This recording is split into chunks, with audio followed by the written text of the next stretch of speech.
ব্যবস্থা করবেন এবং পাশাপাশি এলাকার পরিষ্কার পরিচ্ছন্ন রাখার ব্যাপারে সিটি কর্পোরেশনকে আপনারা সহযোগিতা করবেন।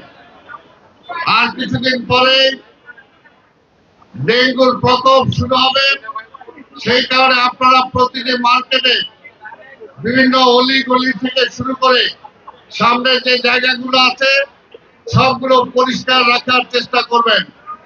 এবং যখনই আমাদের সিটি কর্পোরেশনের সহযোগিতা দরকার পড়বে আপনারা তাদেরকে জানাবেন। আমরা বলতে চাই, আপনারা দীর্ঘ 17 বছর পরে এই নির্বাচনের মাধ্যমে এই সরকারকে রাষ্ট্রীয় ক্ষমতার দায়িত্ব দিয়েছেন। আমরা মাননীয় প্রধানমন্ত্রী তারেক রহমানের নেতৃত্বে ইনশাআল্লাহ জনগণের সকল দাবি দেওয়া আস্তে আস্তে আমরা সব পূরণ করার জন্য চেষ্টা করব। আজকে রাস্তাঘাট ফুটপাত থেকে শুরু করে ব্যবসায়ী ভাইদেরকে বলবো, জনগণের চলাচলের জন্য যে রাস্তা, সেই রাস্তা যেন উন্মুক্ত থাকে। যত্রতত্র সব জায়গায় যদি আপনার দোকান খুলে বসেন, হকারদের জায়গা করে দেন, তাহলে সাধারণ মানুষের যে ভোগান্তি সেই বিষয়টা আপনাদেরকে মনে রাখতে হবে।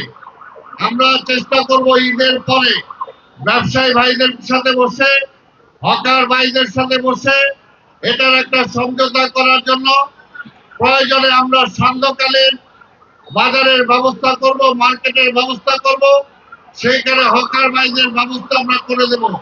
কিন্তু মার্কেটগুলো যাতে সুন্দর থাকতে পারে, সাধারণ মানুষ যাতে মার্কেটে এসে তার দৈনন্দিন জীবনের কেনাকাটা স্বাচ্ছন্দ্যে করতে পারে, সেটার জন্য আপনারা তাদের সেই সহযোগিতা করবেন। আজকে আমি আর বক্তব্য দীর্ঘায়িত না করে